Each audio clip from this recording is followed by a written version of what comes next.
तो आज हम उस यात्रा पर बात करेंगे जो मतलब ऐशो आराम के महलों से शुरू हुई और पहुंची आत्मज्ञान तक। एक राजकुमार सिद्धार्थ गौतम, जिसके पास सब कुछ था, सत्ता, सुख, परिवार, उसने सब क्यों छोड़ दिया? जी, ये सवाल तो हमेशा से ही रहा है और जो हमें जानकारी मिलती है उसके हिसाब से हम आज सिद्धार्थ के बुद्ध बनने के सफर को, उनकी सोच को समझने की कोशिश करेंगे। हाँ, आखिर वो कौन सा सच था जिसकी तलाश उन्हें महल से जंगल खींच ले गई?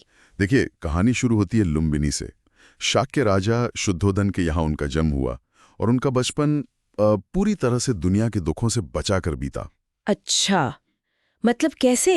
राजा को ये डर था कि बेटा कहीं साधु ना बन जाए, तो महल एक तरह से सोने का पिंजरा था। वहां बुढ़ापा, बीमारी, मौत, ऐसी कोई चीज दिखने ही नहीं दी जाती थी। लेकिन सच ज्यादा देर छुपता कहाँ है? महल से बाहर निकले और सब बदल गया।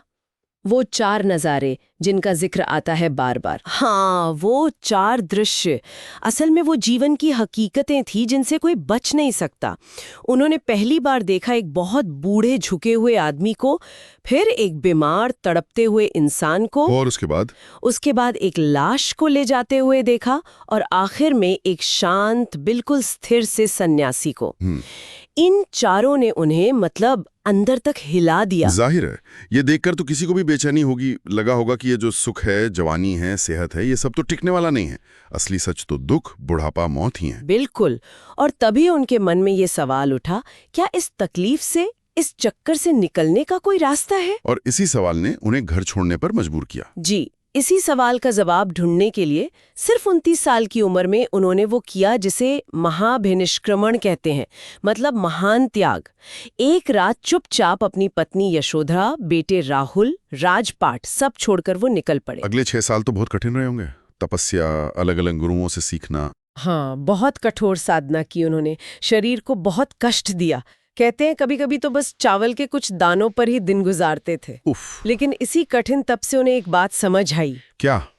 कि न तो बहुत ज्यादा ऐशो आराम में डूबना सही है, न ही शरीर को इतना ज्यादा कष्ट देना। दोनों ही रास्ते गलत है। सच्चाई कहीं बीच में है। इसी को उन्होंने कहा मध्यम मार्ग। मध्यम मार्ग यानी एक बैलेंस, एक संतुलन। हाँ, बिल्कुल, एक प्रैक्टिकल रास्ता। और इसी रास्ते की समझ उन्हें बोध गया ले आई। जी, बोध गया में वो एक पीपल के पेड़ के नीचे ध्यान में बैठ गए। वही जिसे आप बोधि वृक्ष कहते हैं। हाँ, और उन्होंने तय कर लिया कि जब तक सच का पता नहीं चलेगा वो यहाँ से उठेंगे नहीं। फिर कई दिन, कहते हैं, गहन ध्यान चला।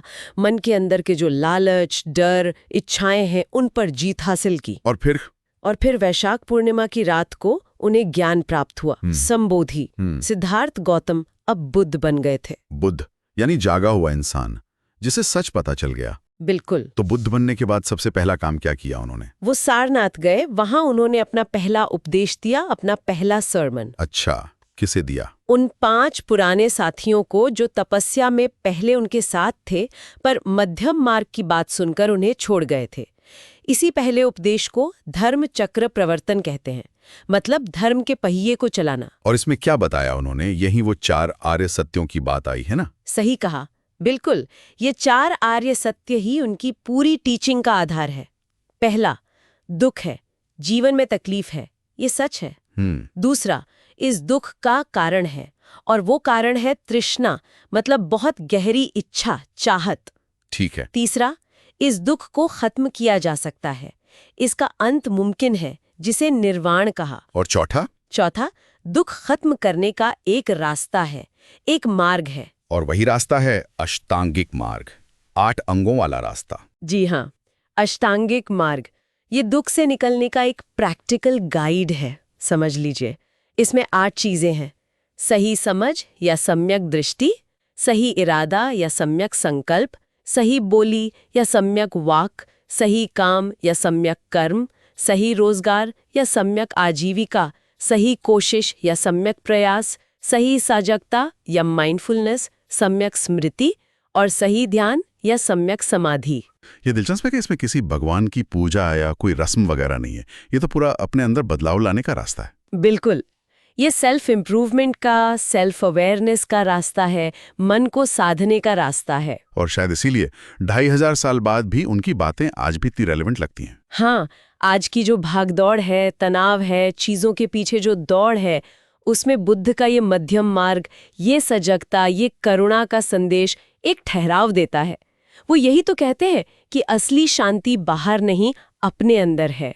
खुशी के लिए बाहर भागने की जरूरत नहीं, जरूरत है समझ की, करुणा की, अपने मन पर काम करने की। तो मतलब बुद्ध कोई एक व्यक्ति ही नहीं, बल्कि एक तरह की चेतना है, एक गाइड जिसने दुख से आजादी का रास्ता दिखाया। उन्होंने कोई नया धर्म नहीं बनाया, बल्कि जीने का एक तरीका सिखाया। बिल्कुल, रास्ता बताया, चलना तो खुद ही पड़ेगा। तो चलिए इस बातचीत को यहीं रोकते हैं और सुनने वालों के लिए एक सवाल छोड़ जाते हैं जो हमें मिली जानकारी से ही निकला है। जब भी जीवन में अशांति लगे, बेचैनी हो, तो एक पल रुककर खुद से पूछिए, क्या मैं जाग रहा हूं या अब भी सो रहा हूं?